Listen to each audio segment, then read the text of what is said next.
ഇന്ന് നമ്മൾ പറയാൻ പോകുന്നത് പലപ്പോഴും രോഗികളൊന്ന് ചോദിക്കും, ഒരമ്മയ്ക്ക് അസുഖം കാണും, അല്ലെങ്കിൽ അച്ഛന് അസുഖം കാണും, മറ്റൊരു ആർട്ടൈറ്റിസ് കാണും, അല്ലെ ഓട്ടോ ഇമ്മ്യൂൺ ഡിസീസ് കാണും. അപ്പോൾ അവർ പലപ്പോഴും ചോദിക്കുന്നൊരു ചോദ്യം, ഡോക്ടറെ എൻ്റെ മോന് അല്ലെ മോൾക്ക് ഇത് വരാനുള്ള സാധ്യതയുണ്ടോ? ഇതിനെക്കുറിച്ച് നമ്മൾ നേരത്തെ ഒരു വീഡിയോ തന്നെ ചെയ്തിട്ടുണ്ട്. അപ്പോൾ ഉണ്ട്, ചെറിയ റിസ്ക് കൂടുതലാണ്, ബാക്കിയുള്ളവരെക്കാളും കുറച്ച് റിസ്ക് കൂടുതലാണ്. അപ്പോൾ അത് വരാതിരിക്കാൻ എന്ത് ചെയ്യും? നമ്മൾ റുമറ്റോയ്ഡ് ആർട്ടൈറ്റിസിൻ്റെ ലക്ഷണങ്ങൾ ഉണ്ടാകാൻ, റുമറ്റോയ്ഡ് ആർട്ടൈറ്റിസ് ഭാവിയിൽ ഉണ്ടാകാതിരിക്കാൻ നമുക്ക് എന്ത് ചെയ്യാൻ സാധിക്കും? ഇത് പലരും ചോദിക്കുന്നതാണ്. കാരണം ലക്ഷക്കണക്കിന് ആളുകൾക്ക് റുമറ്റോയ്ഡ് ആർട്ടൈറ്റിസും ഓട്ടോ ഇമ്മ്യൂൺ ഡിസീസും ഉണ്ട്. അപ്പോൾ അത് കുട്ടികൾക്ക് വരാനുള്ള ജനറ്റിക് പ്രിഡിസ്പോസിഷൻ, ഇത് നമുക്കറിയാം, ഈ ഓട്ടോ ഇമ്മ്യൂൺ ഡിസീസ് രണ്ട് തരത്തിലാവുന്നു. ഒന്ന് ജനറ്റിക് ഫാക്ടേഴ്സ്, രണ്ട് എൻവയോൺമെൻറ്റൽ ഫാക്ടേഴ്സും. ജനറ്റിക് അച്ഛനും അമ്മയിൽ നിന്നും കിട്ടുന്ന ജീൻസിൽ കുറേ ജീൻസ് ഈ അസുഖം ഉണ്ടാകാനുള്ള ജീൻസ് കിട്ടിക്കാണും. അപ്പോൾ നിങ്ങൾക്ക് ജനറ്റിക്കലി നമുക്ക് മോഡിഫൈ ചെയ്യാൻ പറ്റില്ല. പിന്നെ നമുക്ക് എന്താ ചെയ്യാൻ പറ്റുന്നത്? എൻവയോൺമെൻറ്റ്, നമ്മുടെ ബാഹികമായ നമ്മുടെ കൺട്രോളിലുള്ള കാര്യങ്ങൾ, അതായത് മോഡിഫൈബിൾ റിസ്ക് ഫാക്ടേഴ്സ് എന്ന് പറയും. അത് നമുക്ക് മോഡിഫൈ ചെയ്യാൻ പറ്റുന്ന കാര്യങ്ങൾ നമുക്ക് മോഡിഫൈ ചെയ്യാം. അപ്പോൾ എന്തൊക്കെയാണ് നമുക്ക് മോഡിഫൈ ചെയ്യാവുന്നത്? ഒന്നാമത്തെ കാര്യം, ഓട്ടോ ഇമ്മ്യൂൺ ഡിസീസിൽ ഏറ്റവും വേസ്റ്റ് ആയിട്ടുള്ള കാര്യം എന്ന് പറയുന്നത് സ്മോക്കിംഗ് ആണ്. ആക്റ്റീവും പാസീവായിട്ട് സ്മോക്കിംഗ്, ഇതിന് മുമ്പ് നമ്മളൊരു വീഡിയോ ചെയ്തിട്ടുണ്ട്. പുക വലിക്കുന്നത് അല്ലെങ്കിൽ പുകയോടുള്ള എക്സ്പോഷർ ഡെഫിനറ്റ്ലി നമ്മുടെ ഇതിൻ്റെ റിസ്ക് കൂട്ടുന്നതായിട്ട് കണ്ടുവന്നിട്ടുണ്ട്. അപ്പോൾ ഒരു തരത്തിലും സ്മോക്ക് ഒന്ന് അസുഖമുള്ള സ്മോക്ക് ചെയ്യാതിരിക്കുക. അവരുടെ അടുത്ത ജനറേഷനോട് പറയേണ്ടത് സ്മോക്കിങ്ങിനൊരു തരത്തിലും എക്സ്പോസ്ഡ് ആകരുത്. അവരുമായിട്ട് അവർ സ്മോക്ക് ചെയ്ത്, അവരുടെ കൂട്ടുകാർ സ്മോക്ക് ചെയ്യുന്നവരുടെ അടുത്ത് പോകരുത്. അവരുടെ കൂട്ടുകാർ അങ്ങനെയുള്ളവരുമായിട്ട് ഒരു തരത്തിലും ചങ്ങാത്തത്തിന് പോകരുത്. സ്മോക്കിംഗ് ആണ് ഏറ്റവും വലിയ, എസ്പെഷ്യലി റുമറ്റോയ്ഡ് ആർട്ടൈറ്റിസിന് സ്മോക്കിംഗ് ആണ് ഏറ്റവും വലിയ റിസ്ക് ഫാക്ടർ. സ്മോക്കിംഗ് എന്ത് വില കൊടുത്തും അവോയ്ഡ് ചെയ്യുക. രണ്ട്, എൻവയോൺമെൻറ്റൽ പൊല്യൂഷനാണ്. അല്ലെങ്കിൽ കൂടുതൽ സിലിക്ക പാർട്ടിക്കിൾസ്, കൂടുതൽ ഭയങ്കരമായിട്ട് എൻവയോൺമെൻറ്റൽ പൊല്യൂഷൻ കൂടുമ്പോൾ ഈ ഓട്ടോ ഇമ്മ്യൂൺ ഡിസീസിൻ്റെ റിസ്ക് കൂടും. അപ്പോൾ നമ്മൾ സിറ്റീസൊക്കെ ചൂസ് ചെയ്യുമ്പോൾ പലപ്പോഴും പൊല്യൂഷൻ കുറഞ്ഞ സിറ്റി ആണെങ്കിൽ കുറച്ച് റിസ്ക് കുറവായിരിക്കും. പ്രാക്ടിക്കലി കുറച്ച് എളുപ്പമുള്ള കാര്യമല്ല, കാരണം പൊല്യൂഷൻ നമ്മുടെ മാത്രം കൺട്രോളുള്ള കാര്യമല്ല. പക്ഷേ സ്മോക്കിംഗ് നമുക്ക് ഡെഫിനറ്റായിട്ട് നമ്മുടെ കൺട്രോളിലുള്ളൊരു കാര്യമാണ്. രണ്ട്, പൊല്യൂഷൻ്റെ കാര്യം പറഞ്ഞു. മൂന്ന്, വെയിറ്റ് കഴിയുന്നതും കുറച്ച് വയ്ക്കുക. ഞാൻ ഇതിനു മുമ്പ് പറഞ്ഞിട്ടുണ്ട്, ഫാറ്റിൽ കണ്ടമാനം അഡിപ്പോക്കൈൻസ് ഉണ്ടാകുന്നു. ഈ അഡിപ്പോക്കൈൻസ് എന്താ ചെയ്യുന്നത്? ഇൻഫ്ലമേഷൻ, അതായത് നീർക്കെട്ടുണ്ടാക്കാനുള്ള ചാൻസ് കൂട്ടുന്നുണ്ട്. അഡിപ്പോക്കൈൻസ് അഡിപ്പോക്കൈൻസ് തന്മാത്രകൾ ഓട്ടോ ഇമ്മ്യൂൺ ഡിസീസ് കൂട്ടാൻ സാധ്യത. അപ്പോൾ വെയിറ്റ് കഴിയുന്നതും കുറച്ച് വയ്ക്കുക. BMI ഒക്കെ 25 താഴെയൊക്കെ വെച്ച് കഴിഞ്ഞാൽ വളരെ നല്ലതാണ്. നാലാമത്തെ കാര്യം എന്ന് പറയുന്നത് ഡെൻറ്റൽ ഹെൽത്താണ്. നമ്മൾ ഒരിക്കലും നോക്കാത്ത കാര്യം, എസ്പെഷ്യലി റുമറ്റോയ്ഡ് ആർട്ടൈറ്റിസിൽ മോണകളിലുണ്ടാകുന്ന ചില ബാക്ടീരിയകൾ ഈ റുമറ്റോയ്ഡ് ആർട്ടൈറ്റിസിൻ്റെ പ്രിഡിസ്പോസിഷൻ കൂട്ടുന്നു. പല്ലുകളുടെ ആരോഗ്യം, മോണകൾ നന്നായിട്ടിരുന്ന് കഴിഞ്ഞാൽ, പല്ലുകളിൽ കേടുകളുണ്ട്, അല്ലെങ്കിൽ പല്ലുകൾ നമ്മൾ ക്ലീനായിട്ട് വെക്കുന്നില്ല എന്നുണ്ടെങ്കിൽ പെരിയോഡോണ്ടൈറ്റിസ് എന്ന് പറയും. അതായത് ഡെൻറ്റലിൻ്റെ ചുറ്റുമുള്ള ഇൻഫ്ലമേഷൻ, അത് പല്ലുകളുടെ ചുറ്റുമുള്ള ഇൻഫ്ലമേഷൻ ഇതിൻ്റെ റിസ്ക് കൂട്ടുന്നതായിട്ട് കണ്ടുവന്നിട്ടുണ്ട്. അപ്പോൾ നമ്മളെന്താ ചെയ്യേണ്ടത്? പല്ലുകൾ ക്ലീനായിട്ട് വെക്കുക. കറക്റ്റ് സമയത്ത് ഡെന്റിസ്റ്റിനെ കാണുക. കറക്റ്റ് സമയത്ത് പല്ലുകൾ ക്ലീനായിട്ട് വെച്ച് കഴിഞ്ഞാൽ വീണ്ടും റുമറ്റോയ്ഡ് ആർട്ടൈറ്റിസിൻ്റെ റിസ്ക് വീണ്ടും കുറയും.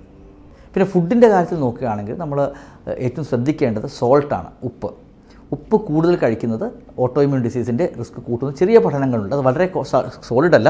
പല്ലിൻ്റെ കാര്യത്തിലോ അത് സ്മോക്കിങ്ങിൽ അത്രയും ഒരു സോളിഡ് ആയിട്ടുള്ള എവിഡൻസ് അല്ല. എങ്കിലും ഉപ്പ് കുറച്ച് കഴിക്കുന്നത് നമ്മുടെ ഉപ്പ് കൂടുതൽ കഴിക്കുന്നത് ഓട്ടോ ഇമ്മ്യൂൺ ഡിസീസിൻ്റെ റിസ്ക് കൂട്ടും, എസ്പെഷ്യലി റുമറ്റോയ്ഡ് ആർട്ടൈറ്റിസിൻ്റെ റിസ്ക് കൂട്ടുന്ന ചെറിയ പഠനങ്ങളുണ്ട്. അപ്പോൾ ഉപ്പ് കഴിയുന്നതും കുറയ്ക്കുക. നമ്മുടെ ആഹാരത്തിൽ കുറച്ച് കഴിക്കുക, ഉപ്പ് ആവശ്യത്തിന് മാത്രം യൂസ് ചെയ്യുക. അതാണ് വേറൊരു കാര്യം ചെയ്യാവുന്നത്. പിന്നെ ഫുഡ് സപ്ലിമെൻറ്റിൻ്റെ കാര്യത്തിൽ വേറൊരു പ്രധാനപ്പെട്ട 2 സ്റ്റഡീസ് ഇപ്പോൾ നമുക്ക് വന്നിട്ടുണ്ട്. 2 സ്റ്റഡീസ് എന്ന് വെച്ചാൽ നമുക്ക് സാധാരണ ഈ ഒരു ഫുഡിൻ്റെ കാര്യത്തിലാണെങ്കിലും സപ്ലിമെൻറ്റ്സിൻ്റെ കാര്യത്തിലാണെങ്കിലും നമുക്കറിയാം, വൈറ്റമിൻ D എന്ന് പറയുന്നത് വളരെ പ്രധാനപ്പെട്ടൊരു വിറ്റമിനാണ് നമ്മുടെ ബോഡിക്ക് വേണ്ടത്. അത് ഇമ്മ്യൂൺ സിസ്റ്റത്തിൽ വളരെയധികം എഫക്റ്റുള്ളൊരു ഹോർമോണാണ്, ഒരു വിറ്റമിനാണ് വൈറ്റമിൻ D. ഈ വിറ്റമിൻ D സപ്ലിമെൻറ്റേഷൻ നമുക്കറിയാം, കേരളത്തിലൊക്കെ ആണെങ്കിൽ 95% ആളുകൾ ഈ വിറ്റമിൻ D കുറവുള്ളവരാണ്. ബ്ലഡ് ചെക്ക് ചെയ്ത് 95% ആളുകൾ വിറ്റമിൻ D കുറവായിരിക്കും. വൈറ്റമിൻ ഡിയെക്കുറിച്ച് സെപ്പറേറ്റ് നമുക്കൊരു വീഡിയോ ചെയ്യാം. അപ്പോൾ വൈറ്റമിൻ ഡിയുടെ ഡെഫിഷ്യൻസി ഉള്ളവർക്ക് ഈ ഓട്ടോ ഇമ്മ്യൂൺ ഡിസീസിൻ്റെ റിസ്ക് കൂടുതലാണ്. അല്ലെങ്കിൽ വൈറ്റമിൻ D നമ്മൾ കറക്റ്റായിട്ട് ലെവൽ മെയിൻറ്റെയിൻ ചെയ്ത് കഴിഞ്ഞാൽ ഇതിൻ്റെ റിസ്ക് കുറയുന്നു. വൈറ്റമിൻ ഡിയുടെ ലെവൽ എത്രയാണ് വേണ്ടത്? 40-ന് മുകളിലാണ് സാധാരണ വൈറ്റമിൻ ഡിയുടെ ലെവൽ ഉണ്ടെങ്കിലാണ് നമുക്ക് ഈ ഓട്ടോ ഇമ്മ്യൂൺ ഡിസീസിൻ്റെ റിസ്ക് കുറയുന്നതായിട്ട് കണ്ടുവന്നത്. അപ്പോൾ അതുപോലെ തന്നെ ഫിഷ് ഓയിൽ, അഥവാ മീൻ എന്ന് പറയുന്ന ഒമേഗ 3 എന്ന് പറയുന്ന ഫിഷ് ഓയിൽ, അല്ലെങ്കിൽ ഒമേഗ 3 എന്ന് പറയുന്ന സപ്ലിമെൻറ്റ്സ് നമ്മൾ കഴിക്കുന്നതാണ്, കേട്ട് കാണും നിങ്ങൾക്ക്. ഈ ഒമേഗ 3യുടെ സപ്ലിമെൻറ്റ്സ് കഴിക്കുന്നതും ഈ റുമറ്റോയ്ഡ് ആർട്ടൈറ്റിസ് റിസ്ക് കുറയ്ക്കുന്നു. അതെങ്ങനെയാണ് നമുക്ക് മനസ്സിലായത്? വലിയൊരു വൈറ്റൽ സ്റ്റഡി എന്ന് പറയുന്ന സ്റ്റഡി അമേരിക്കയിൽ കണ്ടക്ട് ചെയ്യേണ്ട 25,000 ആളുകളിലാണ് ഇത് കണ്ടക്ട് ചെയ്തത്.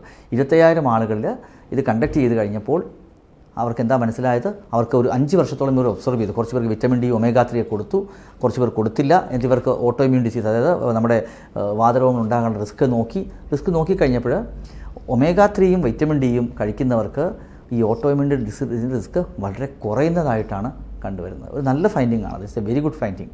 അത് പക്ഷേ ലോങ് ടേം കഴിക്കണം. ഒരു 2 മാസം 3 മാസമോ കഴിച്ചത് കൊണ്ട് കാര്യം. ലോങ് ടേം വൈറ്റമിൻ ഡിയും ഒമേഗ 3യും കഴിക്കുന്നവർക്ക് ഓട്ടോ ഇമ്മ്യൂൺ ഡിസീസിൻ്റെ റിസ്ക് ഒരു 30% 35% കുറയുന്നു. അതൊരു വലിയ നേട്ടമാണ്.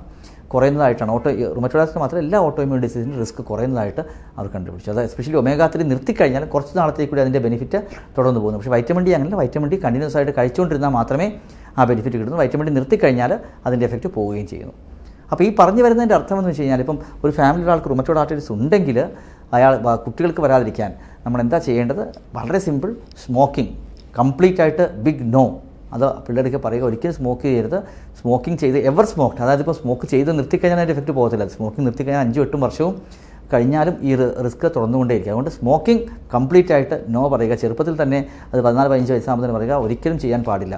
2 ഹെൽത്തി ലൈഫ് സ്റ്റൈൽ മെയിൻറ്റെയിൻ ചെയ്യുക, വായ ക്ലീനായിട്ട് വെക്കുക, സോൾട്ടിൻ്റെ ഇൻടേക്ക്, ഉപ്പിൻ്റെ ഇൻടേക്ക് കുറയ്ക്കുക. പിന്നെ നേരത്തെ പറഞ്ഞു വൈറ്റമിൻ ഡിയും ഒമേഗ 3യും ഒരു ലെവൽസ് മെയിൻറ്റെയിൻ ചെയ്തിട്ട് പോകാൻ ശ്രമിക്കുക. അത് ഫിഷിൽ നിന്ന് കിട്ടും, നമുക്കറിയാം. ഫിഷ് കഴിക്കുന്നവരാണെങ്കിൽ ഫിഷ് കഴിക്കുക, അല്ലെങ്കിൽ ഒമേഗ 3 ക്യാപ്സൂൾസൊക്കെ അവൈലബിൾ ആണ്.